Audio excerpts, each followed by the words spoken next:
2026-এ নির্বাচন হবার কথা। শুরুর দিকেই বলতে গেলে সর্বোচ্চ প্রথম 2 সপ্তাহের মধ্যে নির্বাচন হয়ে যাবে। এ পর্যন্ত সেভাবেই চলছে সবকিছু। কিন্তু এই নির্বাচনকে সামনে রেখে আমাদের দেশে প্যারালালি অনেকগুলো ঘটনা ঘটতেছে, অনেকগুলো দাবি আছে। কারণ এখন হিসাব করলে হার্ডলি 3.5 মাস বা 3.5 মাস এর মতোই আছে, বা 4 মাস আছে। এতে নির্বাচনী প্রচারণা নিয়ে সবার তুঙ্গে থাকার কথা, এবং সব দলের এখন উচিত প্রার্থিতা ঘোষণা করা। ইতিমধ্যে প্রার্থী ঘোষণা করেছে, জামাত ইসলাম ঘোষণা করেছে, বিএনপিও কিছু কিছু গ্রিন সিগন্যাল দিয়েছে, চলছে। কিন্তু কতগুলো দাবি চলমান আছে প্যারালাল। একদিকে নির্বাচন আর একদিকে অনেকগুলো দাবি রয়েছে। সেই দাবির মধ্যে আছে যেমন ধরেন পিআর পদ্ধতির দাবি, লেভেল প্লেইং ফিল্ডের দাবি, তো জাতীয় পার্টি নিষিদ্ধ করার দাবি, তারপরে আছে সংস্কার, বিচার, এইরকম বহু দাবি দেওয়া আছে। এবং সেটা নিয়ে দীর্ঘদিন সংস্কার এবং ঐক্যমত্য কমিশন আলাপ আলোচনা চলার পর সেটা মোটামুটি শেষ হয়েছে। আগামী 15ই অক্টোবরে নাকি সবার ওখানে স্বাক্ষর দেওয়ার কথা। এইভাবে সেটা শেষ হয়েছে। এর আলোকেই কে কেন্দ্র করে এসে গেল গণভোটের দাবি। সেই গণভোট, সেটাও শেষ পর্যন্ত ঐক্যমত্য হইলে গণভোট হবে। লড়াই শুধু এখন কোন জায়গায়, গণভোট নির্বাচনের আগে নাকি নির্বাচন এবং গণভোট একই দিনে। সিম্পল কথা, গণভোট এটা সবাই জানে, গণভোট যদি আগে না হয়, নির্বাচন এবং গণভোট যদি একই দিনে হয়, তাহলে এই গণভোটের কোনো কার্যকারিতা নাই। এই কারণে নাই যে গণভোট হওয়ার পর যে ফলাফলটা হবে তার আলোকে পরবর্তী নির্বাচন হবে এবং সেই নির্বাচনটা বৈধতাও পাবে। আর একই দিনে গণভোট এবং নির্বাচন দুটো করে, তাহলে প্রশ্ন থেকে যাবে কোন সংবিধানে, কোন আইনের অধীনে এই নির্বাচনটা হলো। কেননা যে সংবিধানের কথা বলছে সেই সংবিধান বহু আগে ভায়োলেট হয়ে গেছে রাষ্ট্রীয়ভাবে, এবং নির্বাচন কমিশন যে নির্বাচনের তারিখ ঘোষণা করেছে সেটাও সংবিধানকে ভায়োলেট করে। কেননা সংবিধান মোতাবেক, ওই সংবিধান মোতাবেক যেটা 72 সালের সংবিধান বলা হয়, সংসদ ভেঙে যাওয়ার পরবর্তী 3 মাসের মধ্যে নির্বাচন করার কথা ছিল, সে মোতাবেক 7ই নভেম্বর 2024-এর মধ্যে সেই মেয়াদ শেষ হয়ে গেছে। এরই পাশাপাশি চলতেছে আন্তর্জাতিক অপরাধ ট্রাইব্যুনালে বিচার। 2টা মামলা ইতিমধ্যে শেখ হাসিনা সহ আসামি সহ একটা মামলা মোটামুটি সাক্ষ্য প্রমাণ ক্লোজড হয়ে গেছে, রায়ের অপেক্ষায়।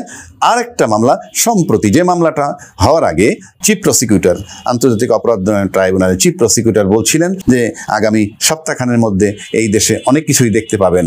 ঠিক তার 2 দিন বা 3 দিন পরে একটা ঘোষণা আসলোই যে আন্তর্জাতিক অপরাধ ট্রাইব্যুনাল সেখানে একটা মামলার পুলিশ রিপোর্ট দাখিল হয়েছে, যেখানে শেখ হাসিনা, তো আমাদের আসাদুজ্জামান কামাল সাহেব এবং শেখ হাসিনার নিরাপত্তা উপদেষ্টা তারেক সিদ্দিকী সাথে আরও প্রায় 27 জন সেনা অফিসার, যার 11 জন বা 12 জন সার্ভিং অফিসার হিসাবে আছেন, বাকিরা অবসরপ্রাপ্ত, এবং তাদের বিরুদ্ধেও গ্রেফতারি পরোয়ানা জারি হয়েছে। এবং আইনটার বিধান হইল এই জারি হওয়ার সাথে, গ্রেফতারি পরোয়ানা জারি হওয়ার সাথে সাথে তারা চাকরিচ্যুত হয়ে যান বলে বিবেচনা করা হবে, ইন অ্যাকর্ডেন্স উইথ ল। এখন প্রশ্ন হচ্ছে, একদিকে নির্বাচনের সময়, যে নির্বাচন হবে ফেব্রুয়ারিতে, এবং তার সাথে এই দাবি যেগুলা বললাম, লেভেল প্লেইং ফিল্ড, পিআর পদ্ধতি ইত্যাদি ইত্যাদি, সব প্যারালালি চলছে। ঠিক তখন এরকম একটা গ্রেফতারি পরোয়ানা ইস্যু হলো। এরকম 12টা দপ্তরে নাকি সেই গ্রেফতারি পরোয়ানা অলরেডি পৌঁছে গেছে, এবং তাদেরকে 21 তারিখ বা 22 তারিখে আন্তর্জাতিক অপরাধ ট্রাইব্যুনালে হাজির হবার কথা। এটাও একটা বিরল ঘটনা, বাংলাদেশে একটা অভূতপূর্ব ঘটনা। মানে বাংলাদেশে এখন নানান ঘটনা ঘটতেছে যেটা আমরা চিন্তা করতে পারতেছি না। আমি ঠিক জানি না যে বর্তমান সরকারের কাছে কিংবা প্রসিকিউশনের কাছে, দ্যাট ইজ আন্তর্জাতিক অপরাধ ট্রাইব্যুনালের কাছে, মানে কি সমস্ত বিষয় এখনও তাদের কাছে রয়েছে। কারণ একের পর এক যে ঘটনাগুলো আসতেছে তাতে প্রতিদিন পরিস্থিতি ঘোলাটে হচ্ছে।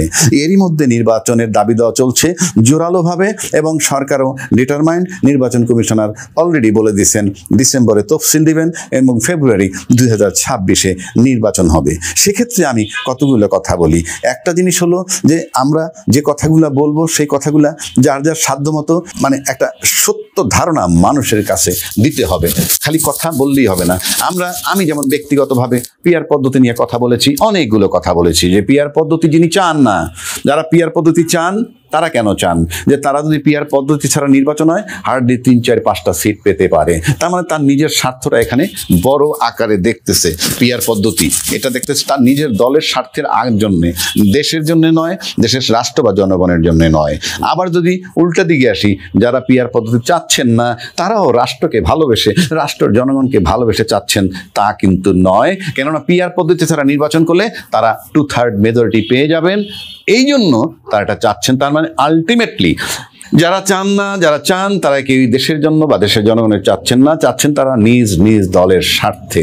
কিন্তু দুঃখ আমার একটা জায়গায়, যে এই যে দুইটা দল বা রাজনৈতিক স্টেক হোল্ডার যারা পিআর পদ্ধতি চান, তারাও বলছেন না যে পিআর পদ্ধতি দেশ এবং জনগণের জন্য ভালো কিনা। দেশ এবং জনগণের জন্য ভালো কিনা এটা তারা তেমনভাবে বলছেন না।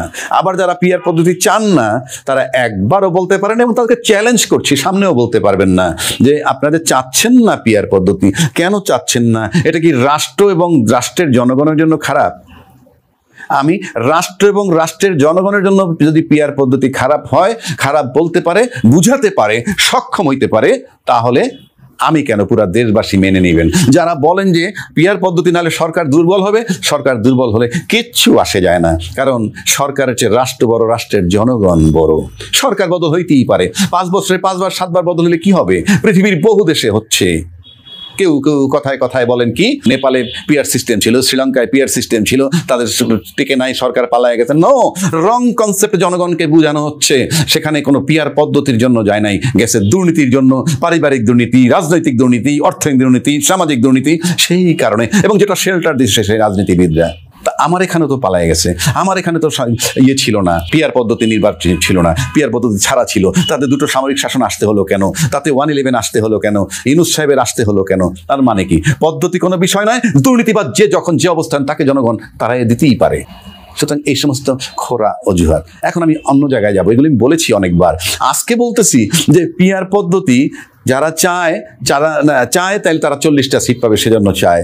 পিআর পদ্ধতি যারা চায় না, তারা যদি পিআর পদ্ধতি ছাড়া নির্বাচন হয় তাহলে 2/3 মেজরিটি পাবে। আমি ধরে নিলাম তাদেরটাই যুক্তি আছে, তারা যার যার দলের স্বার্থ দেয়। বাংলাদেশে এমন কতগুলো দল আছে যারা পিআর পদ্ধতি ছাড়া দাঁড়াইলেও সারা বাংলাদেশ থেকে তার দল 20,000 ভোট পাবে না, অথবা 30,000 ভোট পাবে না, আরো বাড়িয়ে বললাম 50,000 ভোট পাবে না।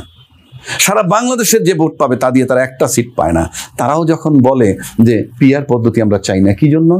আপনি পিআর পদ্ধতি হলে কি আপনাদের জন্য, আর পিআর পদ্ধতি ছাড়া নির্বাচন হলে কি শুধুমাত্র যারা পিআর পদ্ধতি চায় না তাদের পক্ষে যদি আপনারা থাকেন, তারা দলের মাথা গোনে এতগুলা দল সমর্থন করেছে।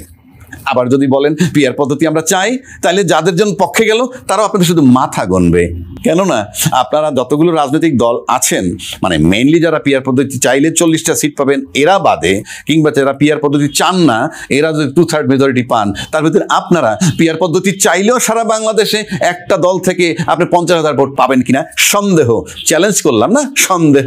এবং মোটামুটি আমি নিশ্চিত তারা কেন পিআর পদ্ধতি চাচ্ছেন না, কারণ একটাই, যে ওই যে কাউন্ট করে যারা পিআর পদ্ধতি চান না তার দল ভারী করেন, আর তারা আপনাদেরকে একটা টোকেন দিয়েছে। টোকেনটা কি আমরা ইতিমধ্যে পেয়েছি, যে কারে কারে গ্রিন সিগন্যাল দিচ্ছেন যে তারা অন্য দলের কিন্তু অমুক দলের হয়ে নির্বাচন করবেন, মানে এক দলের হয়ে অন্য দলের ভোট নিয়ে আপনার দল থেকে আপনি পাশ করে আসবেন। আপনি একবারও ভাবতেছেন যে এই যে চিন্তাটা, এই সিদ্ধান্তটা নিয়ে আপনারা যে ভুলে যাচ্ছেন যে সত্যি সত্যি আপনাদের রাজনীতিটা আপনারা শেষ করে ফেলছেন। কারণ আপনারা কেন চাচ্ছেন? এর ভিতরে কারো বয়স 70-70 পার হয়ে গেছে, তারা হয়তো ভাবছেন আমাদের জীবনে হয়তো আর সুযোগ আসবে না, তবে যদি একটা সিট পেয়ে পার্লামেন্টে ঢুকতে পারি। কেন ঢুকতে চাচ্ছেন পার্লামেন্টে? আপনার কথা কোনো মূল্য থাকবে? যেই দলের করুণায় দয়ায় আপনি পার্লামেন্টে যাবেন, সেখানে আপনি তৃতীয় ব্যক্তি হয়ে বসে থাকবেন, আপনার কোনো রোল থাকবে না। আপনার এমপি পদটাকে ইনফ্লুয়েন্স করে অর্থ যোগান ছাড়া, অর্থ সংগ্রহ ছাড়া, অর্থ আয় করা ছাড়া আপনি কি করতে পারবেন রাষ্ট্রের? আপনার কথা কে শুনবে? আপনি যে দল থেকে আপনি পাশ করবেন, যারা আপনাকে ছাড় দিয়ে পাশ করায় নিবে, যারা আপনাকে পিআর পদ্ধতির বিরুদ্ধে বক্তব্য রাখতে সহায়তা করছে, তারা আপনাকে তো কাউন্টই করবে না। তাহলে আপনার বয়স 70 পার হয়ে গেছে মনে করেন কেউ, আপনি ভাবতেছেন আমি শেষ সুযোগ নেই। আর যাদের বয়স আছে সামনে, তারা কি? আপনি ইয়াং বয়সে চার্ম নিবেন, আমি মেম্বার অফ পার্লামেন্ট। ভাবেন তো চক্ষু বন্ধ করে আপনার কি অস্তিত্ব থাকবে? আপনার তো এখন ভোকাল, অনেক কথা বললে মানুষ অনেকে গুরুত্ব দেয়, যে সমস্ত কমেন্ট করেন অনেকেই গুরুত্ব দেয়।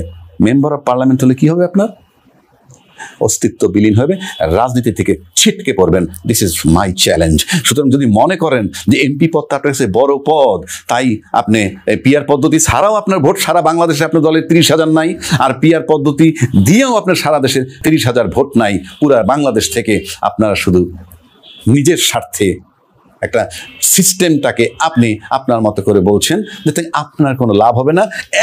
সত্যি টাকা গোনা ছাড়া, কারণ বাংলাদেশের যে ট্রেডিশন তাতে শুধুই টাকা গুনতে পারবেন আপনারা, আপনাদের কথায় কিচ্ছু আসবে না গোটা বাংলাদেশে। আপনি যে দল থেকে ভোটে পাশ করবেন, আপনার পাশের উপজেলায়, আপনি পাশের সিটে আপনি তার কাছে টাকায় থাকবেন তীর্থের কাকের মতো, আপনার কোনো রোল থাকবে না। আপনারা নিজেদের রাজনীতিকে নষ্ট করে ফেলতেছেন একটু এমপি হবার আশায়, কিন্তু আপনারা ভাবতেছেন না আমাদের দেশটা গড়া দরকার। সত্যি আশ্চর্য, সিটকে পড়বেন ভবিষ্যতের রাজনীতি থেকে, কোনো সন্দেহ নাই। আপনারা যাদের কোনো ভোট নাই বাংলাদেশে, বলতে গেলে সারা বাংলাদেশে যে দল থেকে আপনারা 30,000 ভোট পাবেন না, তাদের রাজনীতি এমনিই নাই।